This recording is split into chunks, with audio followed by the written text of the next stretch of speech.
Olá, pessoal, tudo bem? A paz do Senhor.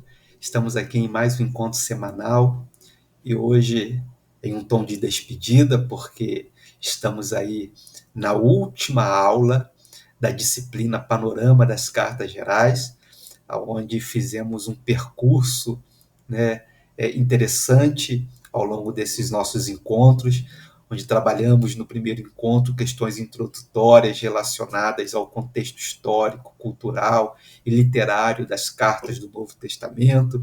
Depois abordamos de forma mais específica o autor aos Hebreus e suas questões introdutórias. Fomos então seguindo o nosso trajeto, passando pelas cartas de Pedro, pela carta de Judas, de Tiago, e hoje, então, encerramos esse ciclo trabalhando especificamente os três últimos escritos daquele conjunto de cartas que são chamados, né, que receberam a terminologia de cartas católicas, ou cartas gerais ou universais. Então, hoje, especificamente na aula de hoje, vamos trabalhar a primeira, segunda e terceira carta de João. Quando pensamos, então, em questões introdutórias gerais comuns a esses três textos que nós vamos refletir e analisar nesse nosso encontro de hoje, e aí olhando de forma genérica para autoria, data e contexto, nós precisamos, então, debruçar um pouco de tempo e pensar, por exemplo, na autoria. Normalmente, há uma grande diversidade de opiniões, ainda hoje, quanto à autoria daquilo que a gente poderia chamar do corpus joanino, ou seja, do conjunto de cartas, né, atribuídas a João, né? Nós temos, por exemplo, um grupo de pesquisadores que vão defender que a autoria desta carta não necessariamente seja de uma pessoa específica, daquele que a gente chama de apóstolo João, mas talvez a autoria seja de uma comunidade, né, joanina, ou seja, de uma pessoa que fazia parte do contexto da comunidade que João fazia parte e que, após a morte de João, então, ela compilou, né, nesses textos essa obra. Entretanto, nós vamos seguir na direção mais tradicional, que atribui a autoria dessas três cartas ao mesmo que escreveu o quarto evangelho, né? Que, embora tanto o quarto evangelho quanto essas três cartas elas guardem de alguma forma uma espécie de anonimato, uma vez que o autor dessas cartas e do evangelho não se identifica pelo nome, né?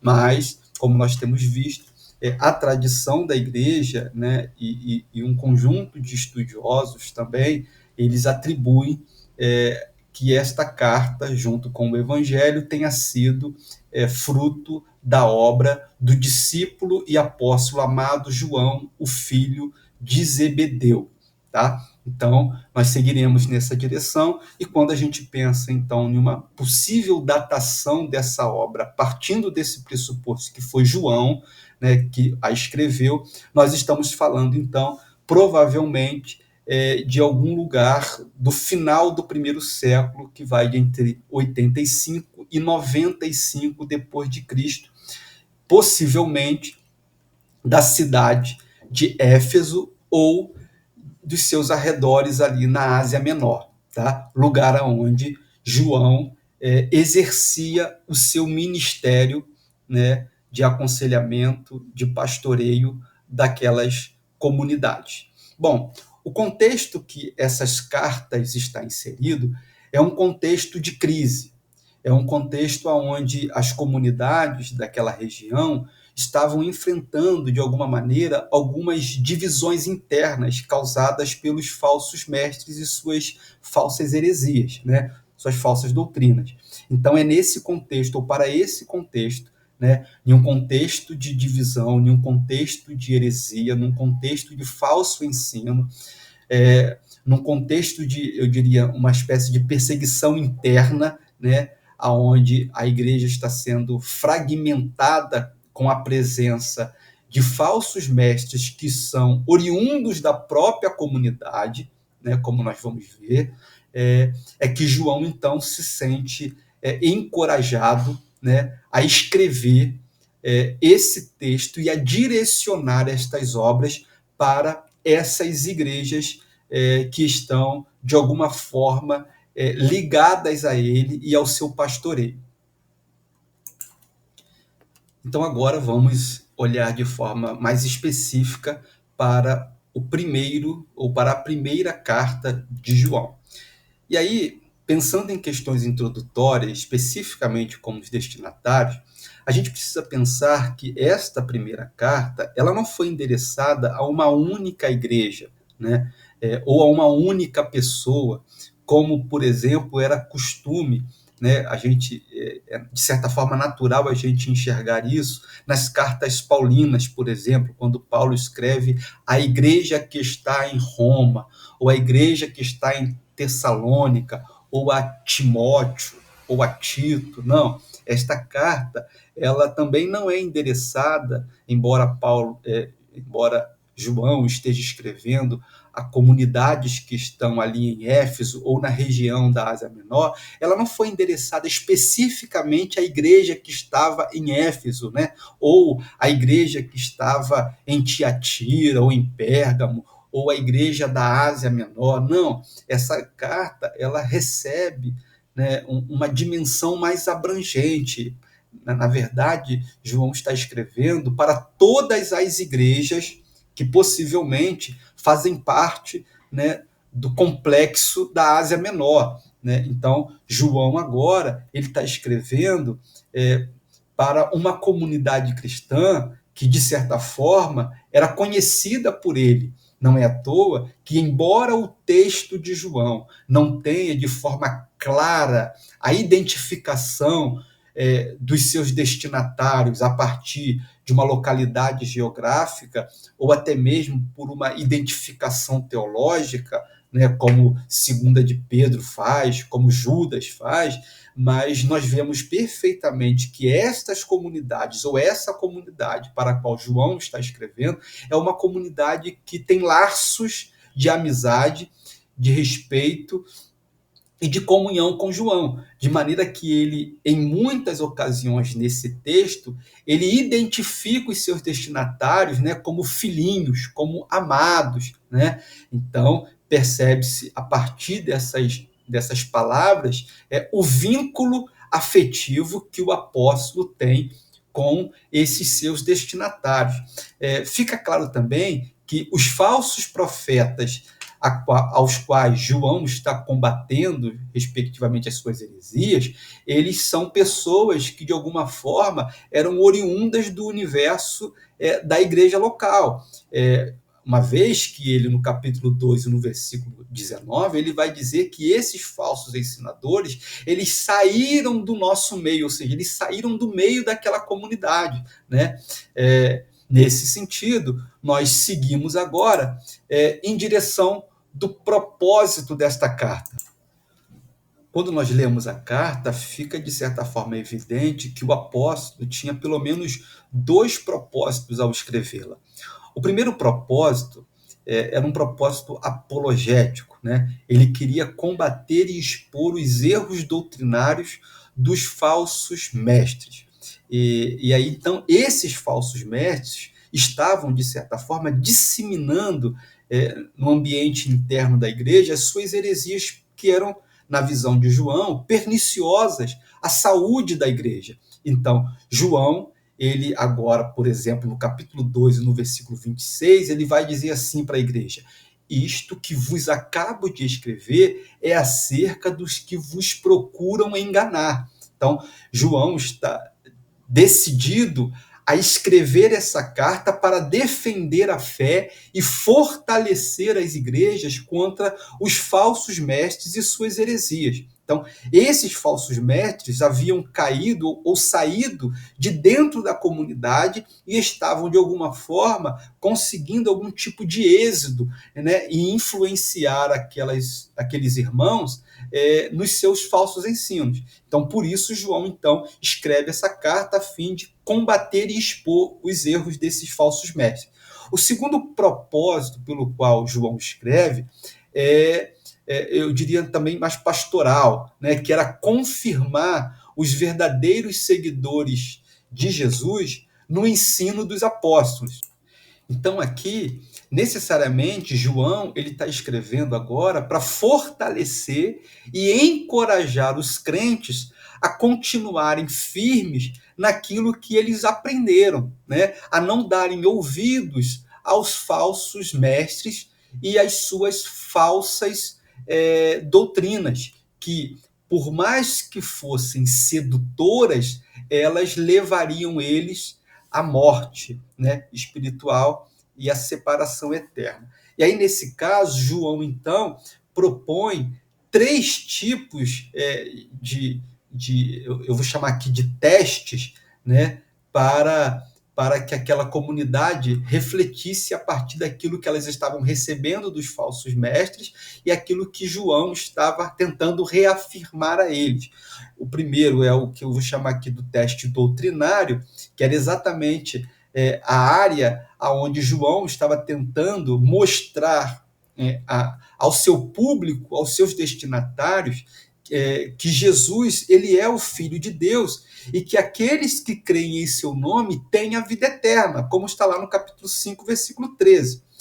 Uma outra área que eu vou inverter aqui, que seria a área moral, ou o teste moral, João, então, está mostrando que aqueles que creem em Cristo, eles são purificados pelo seu sangue. E não só isso, também habitados pelo seu Espírito e, consequentemente, eles são apartados deste mundo.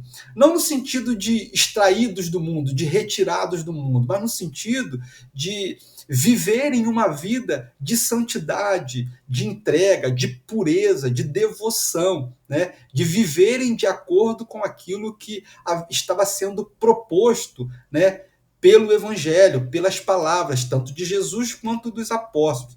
E a terceira área, ou teste aqui, é o teste social, que é onde João, então, agora ele vai convocar os seus irmãos, né, que são amados por Deus, a viverem, a provarem o seu amor por Deus, amando os irmãos. Então, é esse amor que não pode ser apenas um amor de palavras. João agora chama esta comunidade a amar, a um amor prático, que se evidencia a partir da assistência efetiva aos necessitados, aos irmãos da família de Deus. Então, é nesse sentido que João, então, ele vai mostrar que aqueles que são de Deus, eles não apenas acreditam na coisa correta, né? Eles também são obedientes às diretrizes de Deus e eles, em função dessa obediência, eles vivem de forma consistente, amorosa, tendo o amor como o vínculo fraterno que dá durabilidade às relações. Dito isso, vamos então agora pensar quem são os opositores de João. Então, os opositores de João, eles negavam, né, que Jesus era o Cristo, eles negavam que o Cristo havia vindo em carne e, consequentemente, negavam que, em algum sentido, eles estivessem dominados pelo pecado ou mesmo estivessem sujeitos a ele. Então, a gente percebe nitidamente que esses falsos profetas, eles aparentemente consideravam que o seu ensino ele era proveniente do Espírito. Eles acreditavam que aquilo que eles estavam ensinando, acerca inclusive de Jesus, era a verdade. Porém, João vai nessa carta refutar cada uma dessas opiniões dele, tentando nos mostrar que deve haver de nossa parte um compromisso com aquilo que foi ensinado pelos apóstolos. E aí, quando a gente pensa especificamente sobre quem eram ou quais eram as heresias e tudo mais, nós temos pelo menos três sugestões, né? A primeira seria o gnosticismo, a segunda o docentismo e a terceira a heresia de Cerinto. É bom a gente pensar e dizer aqui logo inicialmente que qualquer uma dessas três possibilidades aqui, elas precisam ser levadas assim, de certa forma, com muita cautela. Por quê? Porque se de fato esse texto de 1 de João ele foi escrito no final do primeiro século, a gente ainda não pode falar de forma clara, conclusiva, por exemplo, de um gnosticismo. Uma vez que o gnosticismo, enquanto religião estruturada, ele surge a partir do segundo século, né? E não no primeiro século. Mas nós podemos falar aqui de uma espécie de pré-gnosticismo, né? De um gnosticismo que está dando os seus primeiros passos. E aí, nesse sentido, tanto o gnosticismo quanto o docetismo, quanto a heresia de Cerinto, elas poderiam se enquadrar como elementos, eu diria, introdutórios ou embrionários dessa espécie de gnosticismo primitivo, ok? Porque nós ainda não podemos falar de forma categórica, né, de um gnosticismo bem estruturado como nós o temos a partir do segundo século. E aí, de forma muito genérica, a gente diria que todos esses três grupos têm em comum uma espécie de neoplatonismo, ou seja, uma espécie de dicotomia entre a matéria, que é eminentemente má, e o espírito, né, que é eminentemente bom. Então, de certa forma, vocês vão ver João, por exemplo, quando ele fala do teste dos espíritos, né, ele vai dizer que uma das formas de sabermos se um espírito é um espírito de Deus, né, ou não, é se esse espírito reconhece que a encarnação, ou que Jesus veio em carne, né? Por que ele diz isso? Ele não está aqui pensando em uma suposta possessão demoníaca, não. João está falando a partir, como horizonte, tendo os seus falsos mestres no horizonte. Ou seja, são pessoas que não acreditam na encarnação de Jesus. E isso por que eles não acreditam? Porque eles partem do pressuposto que a matéria é má. Logo, se a matéria é má, Jesus, o divino, não poderia assumir um corpo, né, uma matéria, porque se assim o fizesse, ele se tornaria, né, tão mal, né, ou impuro. Então, por essa razão, que os teóricos vão identificar que esses hereges eles eram alguma espécie de né, de pré-gnosticismo, de docentismo ou da heresia de Cirinto, uma vez que eles compartilham, né, dessa perspectiva em comum de que a matéria era má, né? E aí o docentismo, por exemplo, na tentativa de negar a encarnação, eles diriam que Jesus ele não era necessariamente ou verdadeiramente humano, ele apenas parece, de Doceta, né? Ele parece humano, mas ele não é humano. Então, essas são algumas possíveis identificações, né, do grupo que João está combatendo. E aí vocês vão perceber que João vai combater esses ensinos, reafirmando, por exemplo, a humanidade de Jesus, a encarnação, mas ao mesmo tempo falando da divindade, né, do Filho de Deus. Seguindo, então, pensando em uma estrutura básica, né, em um esboço dessa carta, nós temos, então, um prólogo, onde João, inicialmente, ele apresenta a mensagem da encarnação do Filho de Deus, seguida de afirmações falsas sobre o pecado e a solução na obra de Jesus Cristo, a última honra, a justiça e o pecado, o amor uns pelos outros, a confiança diante de Deus, conhecendo o Espírito de Deus e o Espírito do Anticristo, como nós falamos, o amor aqui como uma expressão, né, do amor de Deus que é derramado nos corações, a crença em Jesus, a ousadia e a oração, e então ele termina com afirmações finais e um aviso lá no capítulo 5. Então, isso seria uma estrutura, um esboço básico, né, dessa carta. No que diz respeito às ênfases, nós podemos dizer que esta carta é eminentemente uma carta apologética, ou seja, uma carta onde João, de certa forma, ele faz uma defesa consistente, né, tanto da divindade quanto da humanidade de Jesus, da síntese da fé, né, combatendo então os hereges que estavam tentando, de alguma maneira, minar a fé daquela comunidade. Então, ele tem uma ênfase que Jesus veio em carne e que ele é o Filho de Deus. Ele vai tentar mostrar que Jesus demonstrou o amor de Deus por nós em sua encarnação e crucificação, que os verdadeiros cristãos amam uns aos outros como Deus os amou em Cristo, né? Ao ponto dele dizer, como uma espécie da prova social, que aquele que diz que ama a Deus e odeia o seu irmão é mentiroso. E ele é mentiroso assim como o espírito do anticristo que nega a encarnação de Jesus, né? Então, os filhos de Deus, eles não pecam de forma habitual e insistentemente ou descaradamente, não. Mas quando fazem, né, eles recebem um perdão porque eles têm um advogado, Jesus Cristo, o Filho, né? Então, ele também tem uma ênfase de que os cristãos podem ter a plena confiança no Deus que os ama, né? Por quê?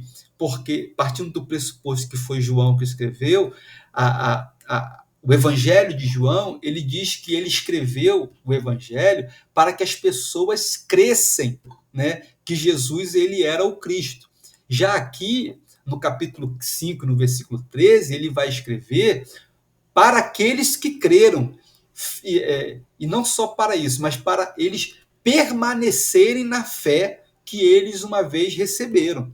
Então, é nesse sentido que essas ênfases são importantes. E aí agora nós vamos para a nossa segunda aula, que eu vou fazer no outro vídeo.